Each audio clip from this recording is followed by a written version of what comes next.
Hello, everyone, and welcome back to another round of the microChicago Roundtable series. This one is dedicated to part 3 of the L cycle, which is dedicated to the Chicago Elevated Orange Line track. Just to go ahead and give people just that quick introduction kind of as to who we are and what we're doing. microChicago is a newer Chicago storefront outfit dedicated to exploring the form of micro theater. That's anything 2 pages or less, although sometimes we do play outside of that. Nothing usually longer than 10 minutes, though. We started initially with MicroFest in collaboration with our former partner, Production Productions, back in late 2023.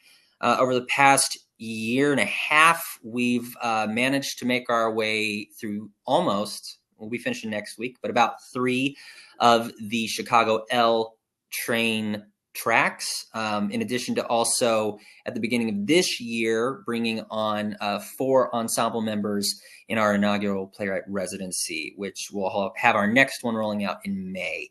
So keep your eyes peeled for that.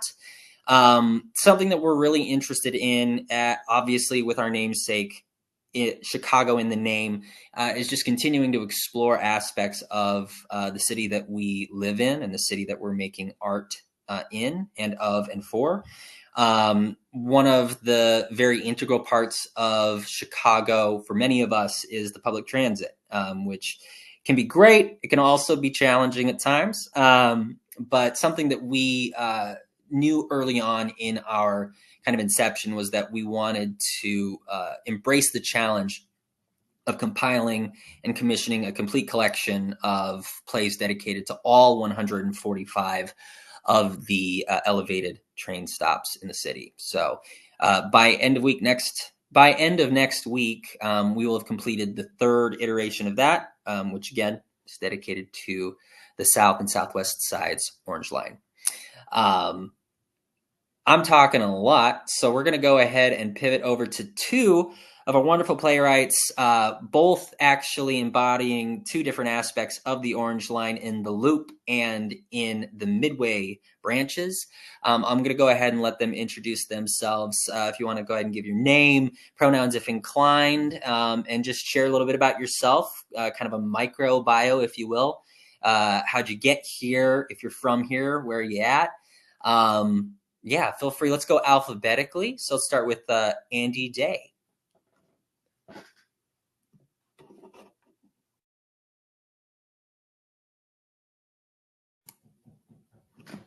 Or we'll go backwards. We'll start with Yiidum. I can go first. That's fine. I didn't. Okay, perfect. No. Hi, my name is ANDIE DAE. I use she, her pronouns. I'm personally very excited to be a part of this micro series. I think not being a Chicago native, I've been in the city since about 2017. So when you first get to the city, so much of, I think, the lifeline of the city is the CTA, the L, and you can't in my personal opinion, just from not a native person, I feel like you can't really know the city if you're not at least somewhat familiar with the L. All kinds of people ride the L.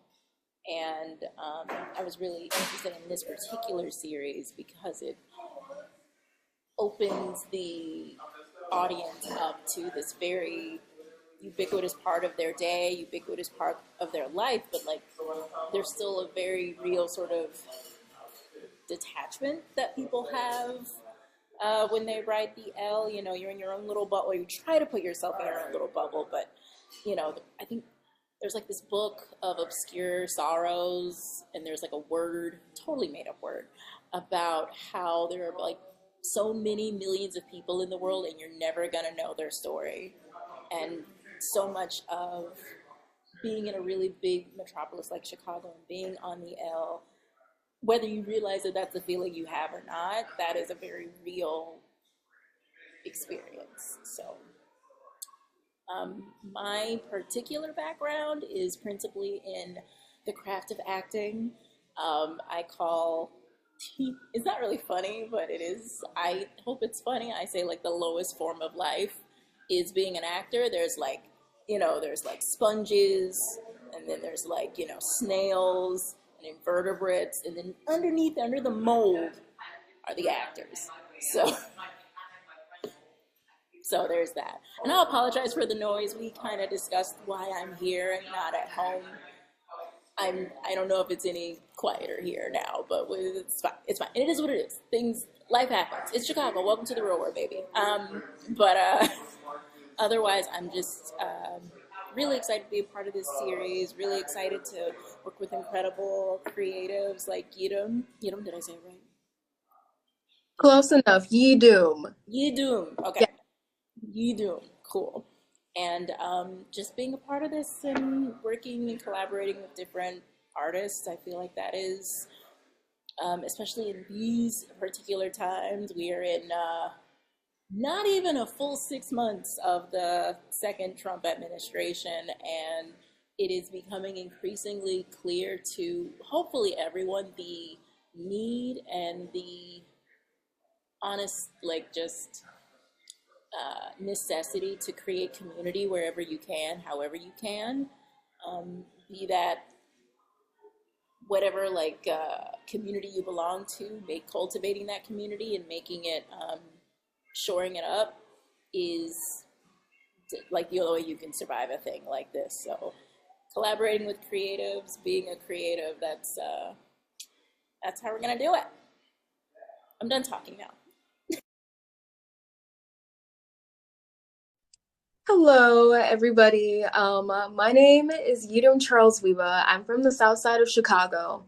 Well, interesting story about that, though. So, my neighborhood is Auburn Gresham, which is also Wrightwood, which is also an Evergreen, which is also Ashburn. So, basically, it's 3 neighborhoods in one. So, it's a whole mixing pot, all different types of people that you meet when you walk down the street. And basically, what got me involved with this, it's just the fact that, okay, so the high school that I used to go to, which is Shy Arts, the first stop that I go on to the bus, it's Kedzie, and the stop that I get off is Kedzie to get back home.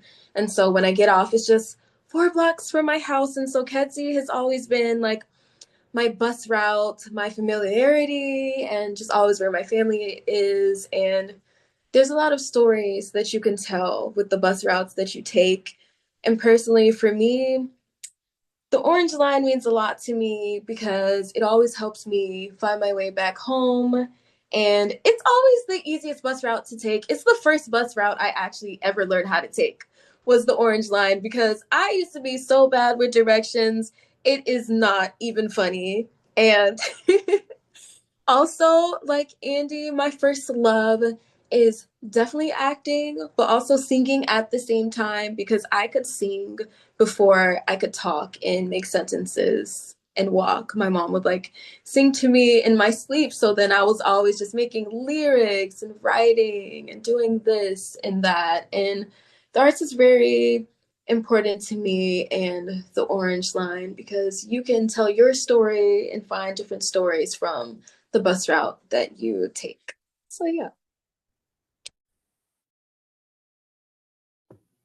Wonderful. Wonderful. Well, thank you both again for sharing a little bit of your Saturday, sunny Saturday, in just sharing a little bit of your experiences and exploration of our process. I didn't mention my name. I'm not sure I need to, but I'm Dakota Pariset. I'll be your moderator. I'm the creative director for microChicago. So I've been here since the start. So one of the things that we really like to kind of just chat about off the cuff or right at the top is just both of you, interestingly, coming to our playwriting focused process as actors. Obviously, plays need to be embodied and need that breath of life. So I guess one of the things, if you want to talk from the playwriting aspect or enter from the performance aspect, how would you describe your approach to playwriting or art making, and how does that manifest from you or for you, just at the beginning of the process, and what keeps bringing you back to the table or to the stage. Yiidum, if you want to start us off, and then we can jump over to Andy. Okay, yeah. For me, I don't know. An idea starts from a word or phrase or just inspiration from being outside. And then I have to write it down. Sometimes I get my best ideas from just walking outside or talking to people or having a conversation with a friend. It can start from like really simple things. And for me, I think my creative process for playwriting, well, this is my first thing I ever wrote. That's like a play, a microplay. For me, I just sort of, I thought from experience and I thought, oh, what could be relatable? What applies to people today? And so, I don't know, I kind of wanted to do like a modern twist on like a show that I watched from childhood. I don't know. I tried to make my play kind of resemble something that I would watch on Disney Channel, of friends just hanging out and having a good time, and just the people that you can meet on the Orange Line. And then from a music making standpoint, I always also start my ideas from a story or a conversation. I'm just inspired by simple, everyday things around me. And then I start from there and from the comic books I read, because I am a huge DC and Marvel person. So, like, I feel like I always have to incorporate that in what I do. So, in the future, I definitely hope to be in a Marvel movie or TV show, kind of like the Disney Plus limited series, or just like write something for Marvel or some comic books. And if I could make like a superhero play, that would be really cool. But yeah. I love that. Like, I just love all of that. I guess just going back to thinking about like inspiration and what inspires the playwright, what inspires the creative juices to go. This is also like it's the first thing that I've shared. I won't say it's the first thing I've ever written. It's the first thing that I've ever like shared. And that can be a very like dangerous juxtaposition as the creative. Is like, you have ideas, you make things, and it's like, but I'm really sensitive about it, so like don't look at it either. So doing the thing where you are open and sharing it is also another part of the process that you get to learn and explore as a creative. I will say that me personally, my inspiration also comes from just living the life, and you hear a phrase, you see a situation, you I don't know, just live a full life, and you just start to think, well, why didn't they do this, or why didn't they do this, or what would have happened if this had happened instead, or wow, why are you staring at them so hard, what are you thinking about? So coming from, and I don't know, I feel like it comes from a place of just, at least for me, I have a very vivid imagination. I'm in my head a lot of the time, and I'm learning that is like the worst way to be writing, because I'm just like in my head. Like I'll have the idea in my head and I'll mull about it, and eventually I'll get it to the paper, but I've got like 17 tabs up here of stuff going, and doing the actual like consistent work of sitting down and putting it on paper, working on the idea. But like the idea, I'm fortunate, I will say that I am fortunate that I have more ideas than I can grasp onto, more threads, but making the actual like practice of the writing, that's kind of where I'm learning now and what I'm trying to work with now. Coming from the perspective of the actor, at least, though, is, I can't remember who said it, but there was someone who said something to the effect of like, if there's stuff that you want to see and you're not seeing it, then you gotta make it. That means you're supposed to make it. So I try to approach the storytelling from a place of what would be the most interesting or the most dynamic for the actor to do. Can I swear? Okay, I don't know. But I was just gonna say that like I really like fucked up shit. And I like when things are just bad. I like when things are awful. I know I should probably talk about that in therapy at some point, but I feel like theater and the creative spaces are the safest places to explore those types of dynamics. You know, a lot of people, at least from my, and this is again from the actor perspective of so much of what I think makes a really authentic performance is being able to be honest and uncomfortable. And the truth is, a lot of people in their day-to-day lives go out of their way to not be uncomfortable.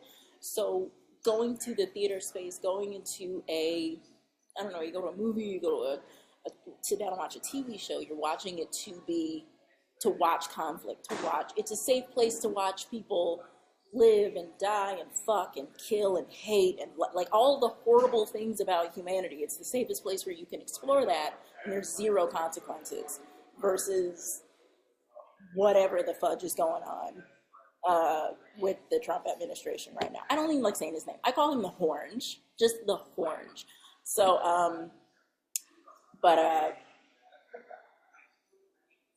had a train of thought. I was going somewhere, but basically the inspiration comes from all places. I like the idea of having a challenge for a writing exercise is probably, I'm learning that might be the better way, that I need to sit down and do the things.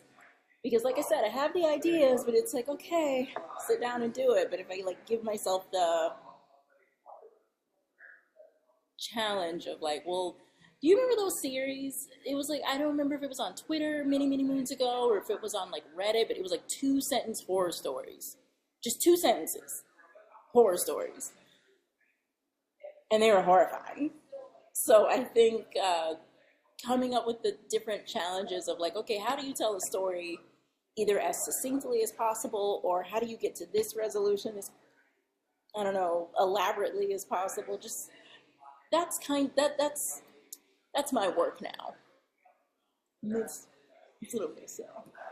Right. Yeah, I think it's fascinating talking about the idea of theater being a safe space to be able to come and explore the fucked upness of all things, and how that is very, very connective and tangential to playwriting as well. It's just a different kind of stage.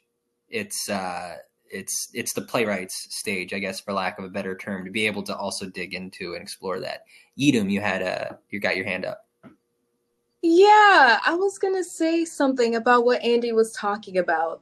So for me as an actor, for some odd reason, it is so easy for me to memorize something that is super long opposed to something that's a few pages, which doesn't make any sense. And as well as with writing and writing stories, it's like so much easier to make it longer than make it shorter. And I just don't know why. It's maybe, I don't know if it's like that for you too exactly, but like it's just so much easier to make it longer. So this was like a challenge, but like a good challenge and like a fun way, because you can say so much by saying so little. And so like that's why I really like the idea of microplays now. Can I tell you why that probably is easier to write it longer than it is to memorize? Because it's personal. It's personal. And anytime you can make what you're doing personal, either, you know, if you're writing, if you're performing, whatever, however you make that personal for you, whatever that means for you, is what's going to make it authentic, whatever that looks like for you. Sometimes I can remember somebody making something personal just by saying like, and then I took their hand, like we held hands, and that was personal enough for them. So that's probably why, but you can explore that, play with that, see if you can make it impersonal and still make it long. Yeah, I think shorter things can be more personal sometimes, and so can longer things. It just depends. But like since we like wrote this and like built off of like our experiences, I think that's why it was like more personal to us. And like sometimes it's harder to like make something personal, but that's when you have to go deeper. And how interesting it can be, the challenge of taking something so so deeply rooted in ourselves, and to try and squish it or confine it, maybe not the best word, but focus it in the smallest, just most specific way. So to kind of keep us moving along, just wonderful dialogue on all of this. But what would you say, given kind of, Andie, I think you both explored it in your intros a little bit about your connections to the CTA and the L. What is your relationship again to the L, and what connected you to writing for the L line, or the orange line? And if there happen to have any specific stories behind your play, and kind of what that inciting incident for you was. So I actually submitted 2 things because I'm just bougie like that, apparently. Anyway, but the one stop that I wrote for was, I believe, Washington and Wabash, like directly in the loop of the loop, because all things go to the loop. If you are watching this from somewhere, I don't know, in the future, indeterminate future, some random corner of the universe, thanks for popping in, good to see ya. But the map of the CTA, when you look at it, it literally looks like an artery. So you have all these like spindles of the CTA going out, but everything comes back to the loop. So there are plenty of instances where you have to go to the loop to go back out somewhere. It's its own thing. We're not going to get into that, why it's like that. But I chose that particular line for a story about, and this, I just plucked this from one of the tabs in my head that I had. And it's not to spoil it, but like, it's 2 pages. You can go read it. You'll be fine. But basically the story is about just a woman who thinks herself to be doing a positive thing by interacting with this person that she thinks that she knows. And being like, hey, I couldn't help you before, but I'm going to be a good person this time. Come with me back to this bank and I can help you get this loan now. You look good today. Apparently, there's all this like context and background that you're reading as in between the lines as the story goes. And it's her own, I guess, eagerness to be helpful without necessarily being, I don't want to say she's naive. Like, she seems earnest enough, but she's also just very I'm just going to say she's very young. She doesn't know all of I don't think she understands the nuance of how she's approaching the situation is as problematic as it is. Because she's essentially talking to a stranger. She's just assuming that she knows who this person is because, oh, you look like the same black guy I talked to yesterday, so you must be the same black guy I talked to yesterday. Let me help you out today. And the black guy like handles it as well as I think with his own maturity and his own kind of like, okay, I'm picking up what you're putting down, but let me school you while we're doing this. Let me try to educate you in the softest way possible. And it ends, again, with discomfort, because it's my favorite thing. And just kind of the unresolution of it all feels very, it's intentional, it's deliberate, and I feel like it's the sort of thing that would only happen in the loop, because everybody has to come to the loop. All kinds of people go to the loop. All kinds of people are rubbing elbows at the loop. And sometimes you don't know who you're talking to. You don't know their backstory. You don't know what their intentions are necessarily. Because even what's the road to hell is paved with good intentions, I think is the saying. And she means well. She just lacks any of like the history to understand like what she's doing is like probably it's not the look, sis. It's not the look. So at least that's for the reason for one of those stories. I have to say I agree with Andy. Even though I didn't write about the loop, you meet all types of people of all races, gender, ethnicities, and social classes on the loop. You just meet so many people every single day from taking public transportation. And for me, my connection, well, to Midway and the loop, for me, is just that it gets you to where you need to be. So it's just really prevalent in our society, and just thinking of Chicago, because also in Chicago, they are going to make this new subway train that is going to go all the way from Chicago to New York. And like everybody's going to be using that. Like, I don't know, there's just something so nostalgic and futuristic about trains and buses at the same time to me. And it just gets you to where you need to be. And like you connect to all sorts of people. And like even in the future, if I live somewhere else where I have a car, I'm still probably going to use public transportation, like just for sure, because it's just convenient. And yeah, that's what I have to say about that. Do I detect a touch of the tism? Because when I hear people say that they love trains, I'm just like, heard, Yeah. heard. Because like people, but there is something really I will say, and I feel like it's something very, I don't want to say specific, but I feel like it's something that you only really pick up on if you're not originally from this city or from a city that has like public transit. Like I said, I came here fully formed adult in 2017. And so I remember that just the very first time I rode the train, I don't know, it's like I don't know, I felt like a little kid. And I felt like, you know, big tits in the city, you know, for the first time. So, um, pardon my language. I say words.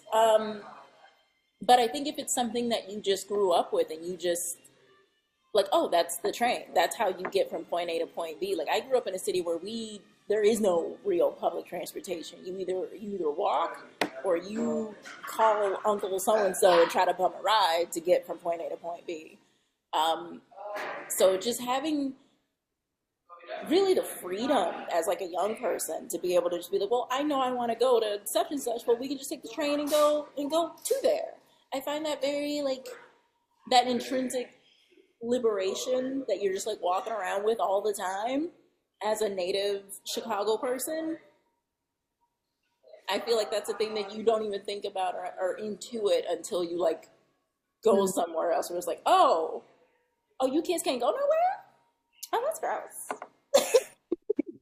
No, I definitely agree with that, actually. There is just a sense of freedom from just having a bus pass in general. The first time I ever rode the bus, I was like 12 or something. And then I got a bus card for my school, and I was like, wow, like now I can go anywhere. Like it's my right to passage. So for me, like the Orange Line, which is what I wrote about, Kedzie Orange Line, it just, I don't know.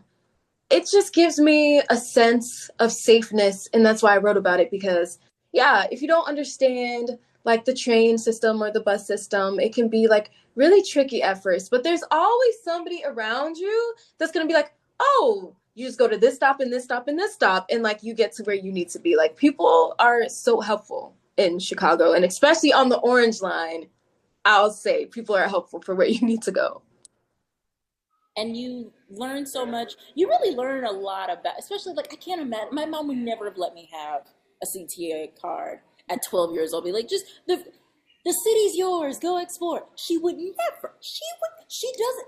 We're not going to touch that. That's. Oh, okay. But I will also say that like giving you the liberation to just be like, here's my CTA card. I can go wherever I want to go. But there's so much knowledge and just maturity that you can also gather just as a young person, just watching people on the train. Like, okay, you learn to clock like, okay, well, this is not a safe person, or this is a safe group of people. And it's just kind of like a trial by fire in a lot of ways, that a lot of, I mean, there are grown people who would get terrified of the L. Like, I don't think, if I gave my parents, God bless them, if I gave my parents a CTA card and just said, go explore the city. It would be Hmm. overwhelming for some people if that's just not a vibe that they're cool with. If you've been in your little bubble in your car for like 60 years, and then you're suddenly just in this giant car with a bunch of different people, and some random gets in your face like, "Go buy some cigarettes," and it's just like, I don't even know what to do with that. They don't know what to do with that. So it is a very unique experience having public transit and seeing and dealing with all kinds of people. The familiarity of it for you, having been like a native Chicagoan, a native, South Sider, and being able to explore the city, and me popping in, like coming to a city and figuring it out, and just watch and just clocking a lot of different stuff that is totally like, well, yeah, that's a thing that happens here, and I'm just like locked in, like, are they gonna fight? I don't know. What kind of fight are they gonna have now? I don't know what kind of couples. They're not gonna make it to the next stop. That relationship is Oh my god. over.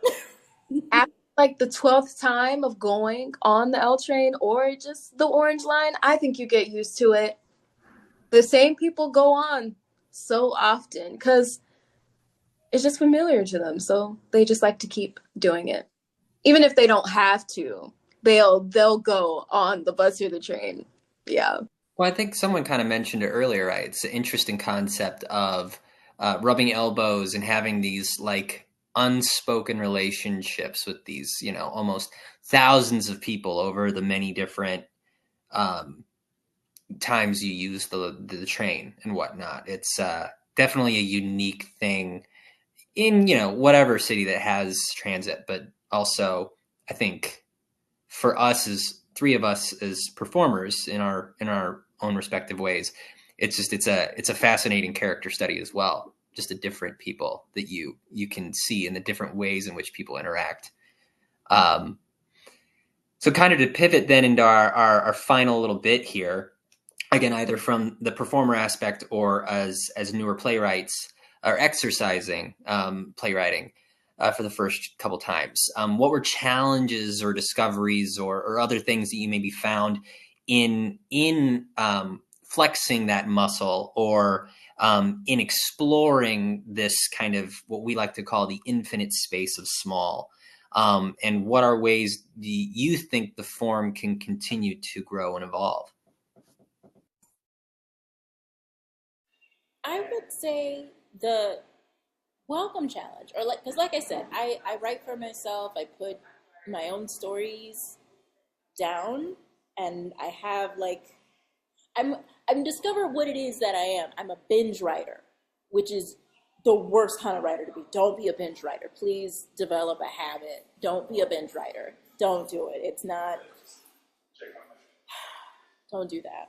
But I think giving myself the challenge of like, okay, I have 2 pages to like make this story, because I knew where I was going and I know where I wanted it to end. And my struggle was like, okay, make it more succinct, make it more succinct, make it more succinct. And I think that's a good thing, because it makes you much more intentional with your words. It makes you more, there's not a lot of fluff. You got to cut all the fat off of it and get just right to the conflict of the thing. And I find that very refreshing, because so often, and I'm not a big fiction writer, which is not also, don't be me. Be a better writer than me, is what I'm saying. Be a better writer, because I do read, but I prefer nonfiction. But like, read fiction. That's really probably how you get better at writing. Have a habit of writing. Be better than me, person watching this. But when you're reading like a fictional story, I feel like I'm just like, when are you gonna get to what's the conflict? Where are we going? Where are we going? Can you get to where we're going, please? And having the challenge of like, no, let's just get to the direct. Let's tackle the main problem here, and let's not mince our words at all. I found that very refreshing. So that's what I got out of it.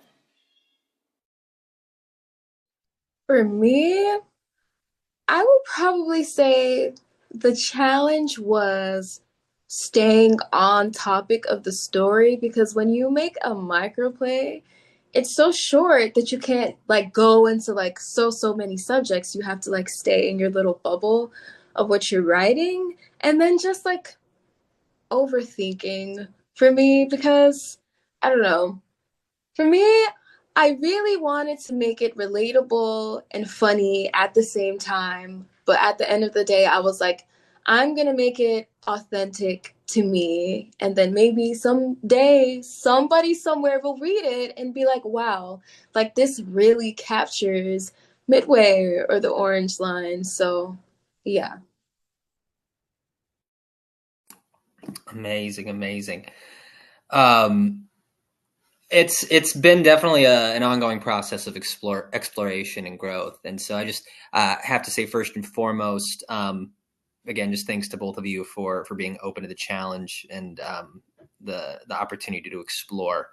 So now we're entering kind of our fun little, like, what I like to call our micro bites portion of the conversation.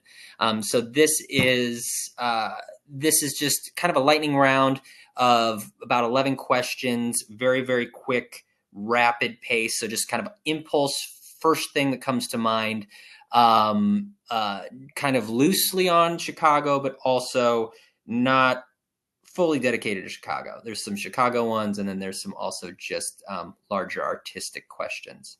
So I'm going to just ramble through these real fast. So just off the cuff, first thing that comes to mind off the question. All right, are we ready? Yeah. All right, here we go. And well, we'll just go ahead and we'll go alphabetically. So just Andie, Yiidum, or actually we'll flip flop it. We'll go Andie, Yiidum, and then the last person answer the question will answer the next question first. All right, here we go. And microbites. Starting us off, ANDIE DAE, thin or stuffed? Neither.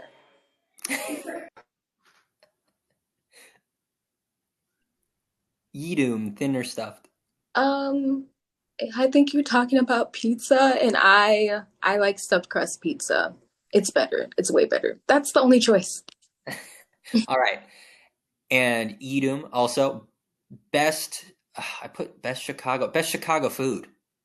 I think when you think of Chicago, you think of Portillo's, and I've had a lot of Portillo's in my day, so I'd say that. I'm gonna say I don't know what the best. I'm gonna say tacos because I am a taco slut. So I'm just gonna say tacos. Good taco truck taco. All right, Andie, last thing you watched? Like any media? Any media? Interesting. I am gonna say I just finished. You know what? I just went to the Latino Film Festival and I saw, actually, oddly enough, I got to see two movies because they started the wrong movie for my movie, which apparently is a thing that they never do.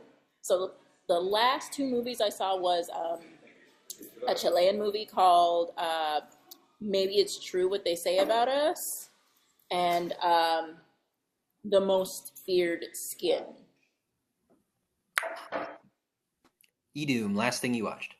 Okay, well, if this is just any piece of media in general, I did a dramaturgy for the school that I currently go to, which is Trinity Christian College, and our production was Lost Girl by Kimberly Bellflower, about Wendy growing up and figuring out she was kind of kidnapped and just kind of working through that and just trying to grow up herself and be a different person, be a better Wendy, and just growing into a woman and womanhood and letting certain people go. That's the last thing that I watched.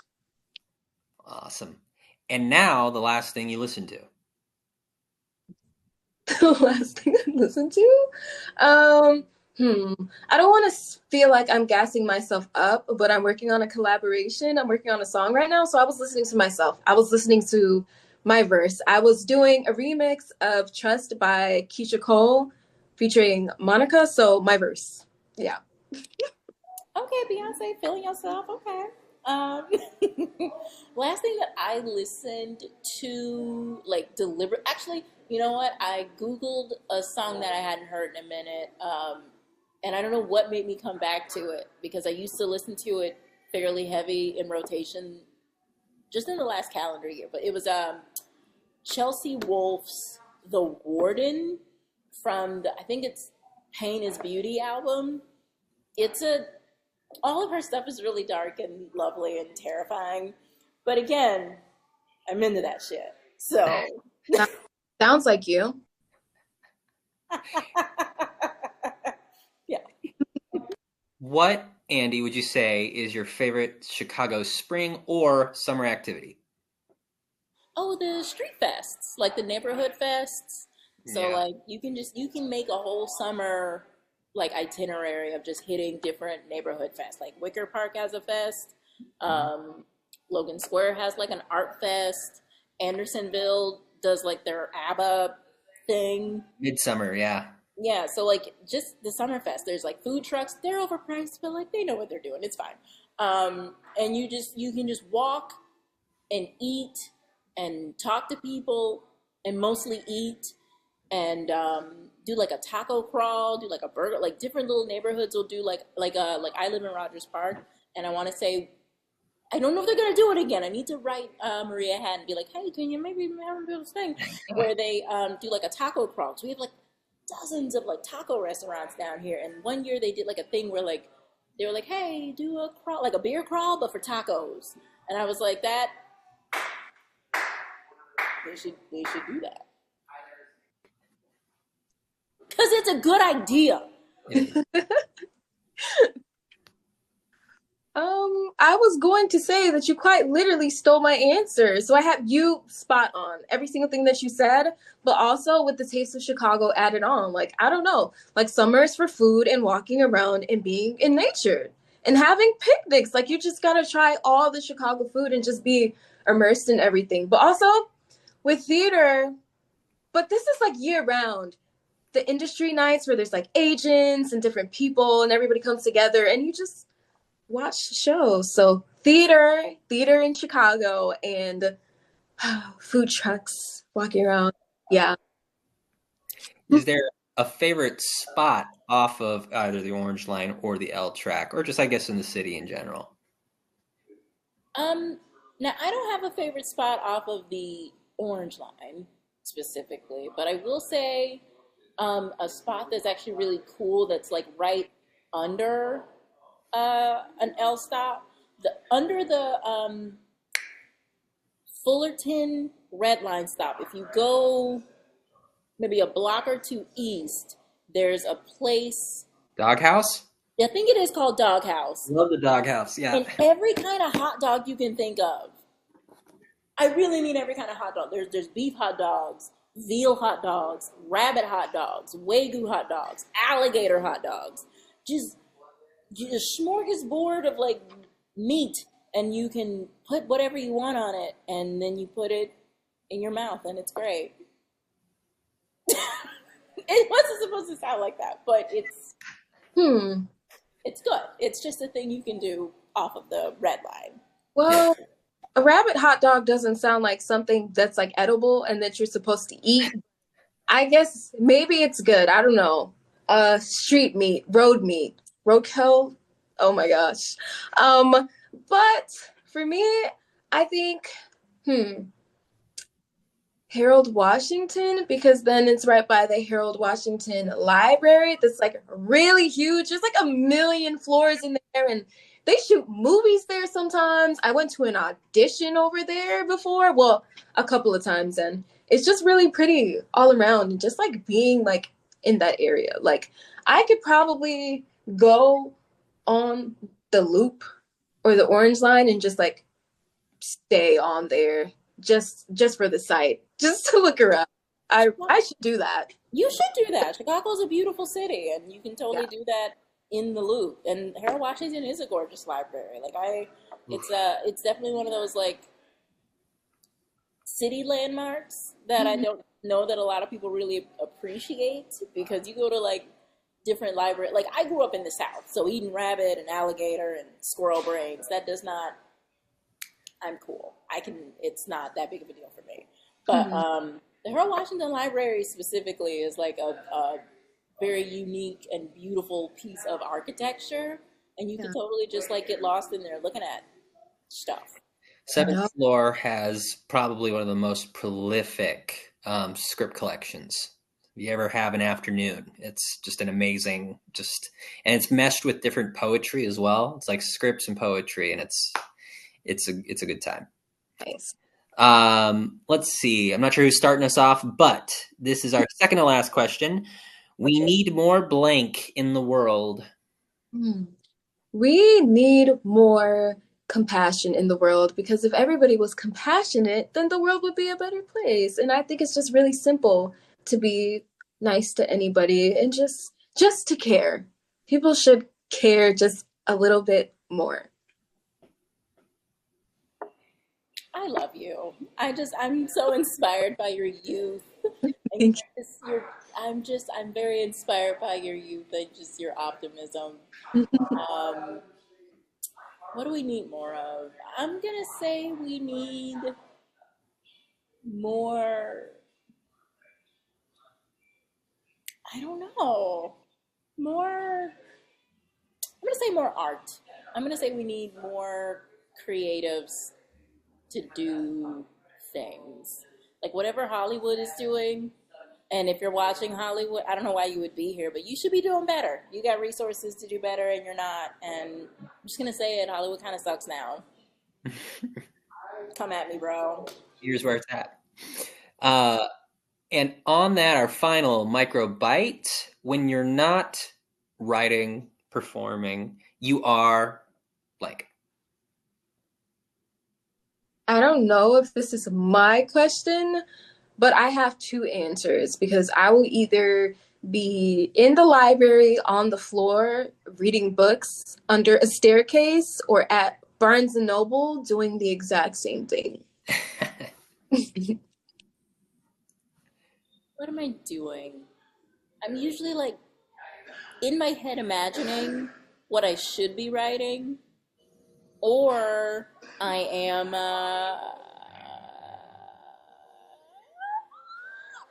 I'm gonna say I'm alone too much. That's what I'm doing.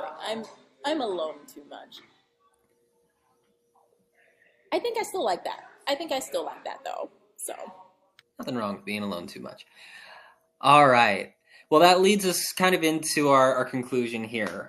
So as I said kind of before the microbites, just thanks to both of you for just your openness, your just wonderful energy in exploring the process, the art form, and just trusting it. And again, for sharing just a little bit of time to jump on and chat about it and yourselves. And we just really appreciate it here at microChicago.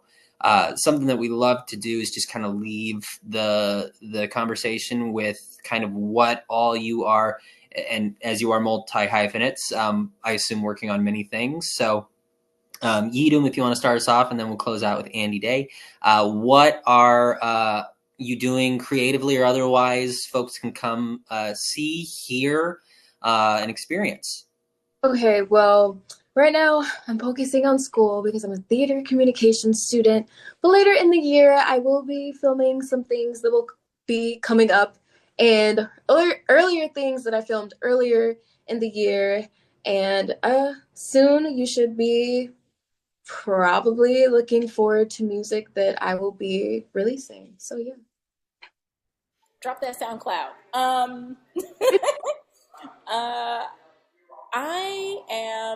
I just finished assistant directing Titus at RedTwist. I had a really incredible experience doing that. Right, I mean, at the end of the day, I'm an actor by craft, so I'm still, auditioning. We'll see. Time will tell what you see me in next. But I'm gonna keep writing. This has been an overall very positive experience. It has given me the kernel of inspiration to get the idea out of my head and onto some paper and in front of some eyes. So I will do more of that. Hell yeah. Well, thank you guys so much again for sharing just a little bit of time and a little bit of yourselves. For folks, I was gonna say stay tuned, but this may go up following the Orange Line, so and the conclusion. So be sure to check out our wonderful artists. Andy, I believe your stuff's already up there, so go ahead and follow that information on Instagram through our paper festival. Yiidum, you're coming up here as we get closer to midway in the coming week. So feel free to check out our stuff. We have a forthcoming new Play Exchange page, which will be housing all of our collections. And yeah, join us again. Keep joining us. Keep checking out our stuff as we continue to explore the infinite space of small.